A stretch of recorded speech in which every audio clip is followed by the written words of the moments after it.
Un mouvement de grève générale en France qui pourrait paralyser de nombreux secteurs, c'est ce qui a été annoncé ce jeudi pour la semaine prochaine dans le pays. On va donc voir quelles sont les raisons, ce qu'il en est concrètement et à quoi s'attendre du coup pour la semaine prochaine. Salut, c'est Hugo, j'espère que vous allez bien et on est parti ensemble donc pour une nouvelle plongée dans l'actualité en une dizaine de minutes. On l'a donc appris ce jeudi, de nombreux syndicats de salariés, que ce soit la CGT, Force ouvrière, Solidaire, la FSU ou encore des organisations de jeunesse comme la FIDEL, l'UNEF, le MNL ou encore la vie lycéenne, ont tous appelé à une grève interprofessionnelle. Autrement dit, c'est donc une grève qui va concerner ce mardi de nombreux secteurs. Alors parmi les secteurs concernés, on retrouve l'énergie avec notamment les raffineries, mais aussi les centrales nucléaires quand c'est possible sans mettre en danger ces centrales. Ça devrait aussi concerner le secteur des transports. En effet, la CGT Cheminots et la CGT RATP, donc des syndicats de salariés de la SNCF et des transports en commun à Paris, ont appelé à une mobilisation le 18 octobre et les routiers devraient également se joindre au mouvement a priori ce mardi. Une partie des fonctionnaires par ailleurs pourraient se joindre au mouvement. En effet, des préavis de grève ont déjà été déposés pour les trois composantes de la fonction publique, c'est-à-dire donc l'État, le territorial et l'hospitalier. En gros, plusieurs types et corps de métiers à l'échelle du pays devraient être concernés, y compris donc dans la fonction publique. Enfin, on peut noter notamment que la CGT Commerce et Services a elle aussi appelé à la grève et donc plusieurs métiers sont concernés, notamment les agents de sécurité, les vendeurs, les hôtesses de caisse, les serveurs, mais également les employés de crèche ou encore les aides à domicile. Bref, de nombreux syndicats appellent à faire grève dans beaucoup de domaines ce mardi. Pour autant, eh bien, c'est dur de savoir quel sera l'impact exact ce mardi. On imagine bien que certains secteurs seront plus mobilisés que d'autres. Par ailleurs, eh bien, ce n'est pas parce qu'un syndicat appelle à la grève que tous les salariés sont obligés de se mettre en grève, évidemment. Autrement dit, ce sera très intéressant de voir dans quelle mesure cette grève est suivie selon les métiers. On verra notamment d'ailleurs si les enseignants décident de rejoindre le mouvement. Mais alors, pourquoi est-ce que tous ces syndicats de salariés appellent à faire grève ensemble? Eh bien, il y a plusieurs raisons qui sont évoquées. La première raison qui est liée à l'actualité chaude en ce moment, c'est qu'ils veulent protester contre la décision de gouvernement de réquisitionner les salariés de certaines raffineries. Les raffineries, c'est donc ces usines qui transforment le pétrole en carburant pour permettre donc la distribution de ce carburant à l'échelle nationale.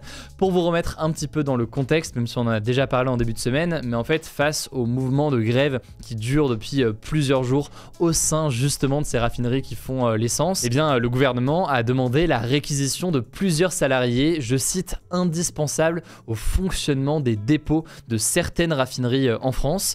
Concrètement, le gouvernement oblige certains salariés à venir travailler au sein de ces raffineries, y compris donc dans des entreprises privées, pour assurer un service minimum au sein de ces raffineries, lorsque le gouvernement en fait considère qu'il y a une atteinte à l'ordre public autrement. Alors là, en l'occurrence, avec ces réquisitions, a priori, il n'y aura pas de nouvelle production d'essence, mais simplement, eh bien, ça permet au carburant qui est déjà produit et qui est déjà passé donc de l'état de pétrole à l'état de carburant, d'être expédié justement dans les différentes stations essence par les salariés qui sont réquisitionnés. Il faut savoir que ce genre de réquisition est permis par la loi en France, mais la plupart des syndicats considèrent que c'est une forme d'atteinte au droit de grève, sachant qu'un salarié qui ne respecte pas cette réquisition, s'il est appelé à aller travailler, eh bien risque une très grosse amende, voire même d'ailleurs dans certains cas une peine de prison. Bref, première raison donc, les syndicats et les salariés qui les suivent sont mécontents de cette réquisition qu'ils considèrent comme étant une atteinte au droit de grève.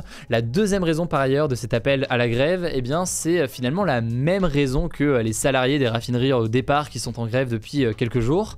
Les syndicats souhaitent des augmentations de salaire, notamment pour faire face à l'inflation et à la hausse importante des prix ces derniers mois. Par exemple, les employés des centrales nucléaires réclament une augmentation de 5% de leur salaire brut, et c'est une demande similaire qui est formulée par ces syndicats de la SNCF. Deuxième raison donc, ces salariés demandent une augmentation de salaire. Et enfin, troisième raison, c'est la réforme des retraites. Une réforme qui est très contestée depuis qu'elle est évoquée en 2019, que le gouvernement souhaite mettre en place dans les prochains mois. Cette réforme eh bien, prévoit de reculer l'âge de départ à la retraite pour s'établir à 65 ans contre 62 ans aujourd'hui. Voilà donc pour ce que l'on sait aujourd'hui. Après évidemment, il faut voir dans quelle mesure cet appel à la grève interprofessionnelle, donc entre plusieurs secteurs, sera suivi ce mardi.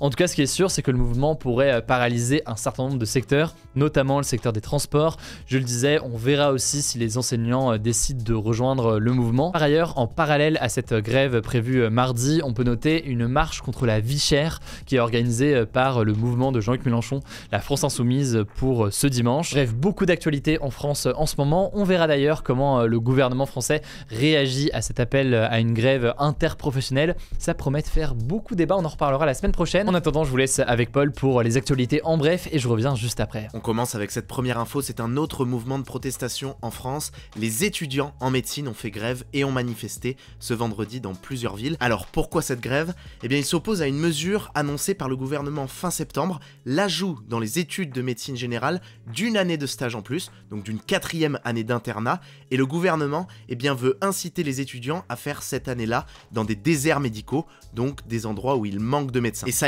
c'est critiqué par les étudiants pour plusieurs raisons. Déjà, ils estiment que ça va allonger encore plus la durée de leurs études, alors que les études de médecine sont déjà extrêmement longues. Ensuite, ils estiment que cette année de stage supplémentaire, ça constitue une exploitation. Et enfin, ils disent que ça va limiter leur capacité à s'installer où ils le souhaitent ensuite pour exercer leur métier. Et alors, au-delà aussi de cette mesure, cela s'inscrit dans des critiques beaucoup plus larges autour de l'avenir du système de santé et de la réforme des études de médecine plus globalement qui a été faite ces dernières années. Et donc les syndicats étudiants estiment globalement qu'il n'y a pas suffisamment d'écoute et de dialogue de la part du gouvernement. Bref, ça nous semblait important de vous en parler aujourd'hui, d'autant que c'est forcément plus difficile pour des étudiants de se faire entendre par rapport à des professionnels. On vous tiendra au courant de la réaction du gouvernement. Deuxième info, on va parler de l'ancien président américain Donald Trump. Ça faisait longtemps.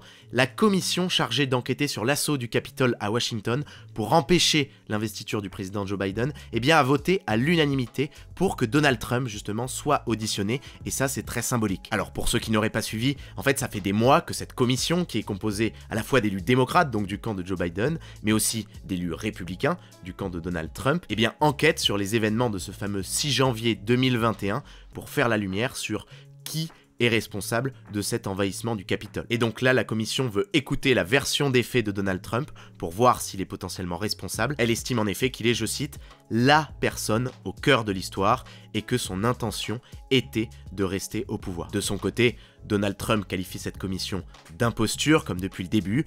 On verra du coup s'il accepte de comparaître. En tout cas, ce qui est sûr, c'est que beaucoup de la capacité de Donald Trump à se représenter à l'élection présidentielle américaine de 2024, se jouera avec la décision finale de cette commission. Troisième info, selon la BBC, l'État de Hong Kong, en Asie, va distribuer 500 000 billets d'avion gratuits à des gens en 2023. L'objectif, relancer le tourisme à Hong Kong, qui est tombé à presque zéro aujourd'hui après 2 ans et demi de sévères restrictions liées à la pandémie, alors que ce tourisme représentait près de 5% du PIB de Hong Kong en 2019. Alors, on ne sait pas encore comment les personnes vont être choisies et dans quelle mesure ça concernera des gens sur tous les continents. En tout cas, ce que l'on sait, c'est que cette mesure devrait coûter l'équivalent de 260 millions d'euros aux autorités. L'idée, c'est quelque part d'amener les touristes sur place pour qu'ils consomment, pour qu'ils aillent dans les restaurants, dans les bars, etc. Mais il y a aussi l'idée implicite derrière, que ces billets gratuits, ça peut représenter une grande opération de communication pour le tourisme à Hong Kong. Quatrième info en tech, Netflix va lancer début novembre un nouvel abonnement assez particulier. C'est à la fois un abonnement payant, mais qui comprend en même temps de la publicité. Et oui, le but en fait, c'est de pouvoir proposer un abonnement moins cher à 6 € par mois, 3 € de moins que l'abonnement le moins cher aujourd'hui. Alors concrètement, les publicités seront ajoutées au début et au milieu des programmes, et selon Netflix, et bien sûr 1 heure de programme, il n'y aura pas plus de 4 ou 5 minutes de publicité. Alors dans cet abonnement moins cher, il y aura aussi 2 fonctionnalités en moins. Déjà, il ne sera possible de regarder les contenus qu'en 720p et pas en 1080p, donc la qualité de l'image sera moins bonne. Et ensuite, il ne sera pas possible de télécharger des contenus pour les regarder hors connexion. Cinquième actu, et c'est une bonne nouvelle, il s'agit selon le média The Guardian du plus gros don jamais effectué pour lutter contre les problèmes de vue dans le monde. Il vient de la milliardaire américaine Mackenzie Scott. Elle a fait un don de 15 millions d'euros à une fondation qui aide à fournir des lunettes à des agriculteurs dans les pays en développement. Concrètement, ça va permettre à ces agriculteurs de gagner en productivité dans leur travail et ainsi d'augmenter leurs revenus, mais aussi de gagner en qualité de vie. Il faut savoir que plus largement, selon l'Organisation mondiale de la santé, 800 millions de personnes dans le monde n'ont pas de lunettes alors qu'elles en auraient besoin. Alors si vous ne la connaissez pas, Mackenzie Scott, qui est à l'origine de ce don, c'est l'ancienne femme du milliardaire américain Jeff Bezos, et elle a obtenu, en fait en 2019, l'une des plus grosses indemnités de divorce de l'histoire, plus de 35 milliards de dollars. Oui, milliards, vous avez bien entendu, pas millions. Et en fait, suite à ça, elle a décidé de donner une grande partie de cette somme à des associations. Aujourd'hui, elle a déjà fait don de 12 milliards de dollars en tout. En fait, Mackenzie Scott a cofondé l'entreprise l'entreprise Amazon avec Jeff Bezos en 1994, et ensuite elle s'est concentrée sur leur vie de famille, et quand ils ont divorcé, en 2019, eh bien elle a obtenu 25% des parts d'Amazon qu'ils avaient en commun, soit 4% de l'entreprise au total. C'était évalué à l'époque autour de 38 milliards de dollars, et aujourd'hui c'est encore plus car la valeur d'Amazon a énormément augmenté depuis 2 ans. Dernière actu, c'est une belle histoire à Chicago, aux États-Unis. Elle a été relayée par le média américain CBS et elle nous fera pas de mal en cette fin de semaine. Un petit garçon de presque 3 ans qui était à l'hôpital depuis sa naissance, donc depuis presque 1000 jours, eh bien a finalement pu sortir de l'hôpital ce mardi. C'est un miracle selon les médecins et forcément une très grande émotion pour ses parents. Alors ce petit garçon qui s'appelle Francesco Bruno, il n'est malheureusement pas débarrassé de tous ses soucis de santé. Il souffre d'une forme rare de dysplasie du squelette, une maladie qui affecte le développement de ses muscles et de ses os, mais il va pouvoir aujourd'hui vivre une vie un tout petit peu plus normale. On termine donc avec un flashback historique. Vous êtes pas mal à nous demander le retour de cette séquence pour finir comme ça ces actus du jour. Le principe il est très simple, pour ceux qui ne connaissent pas, on se plonge bien sur un événement qui s'est déroulé le même jour que le jour auquel on tourne ces actus. Et donc aujourd'hui, 2 flashbacks pour le prix d'un.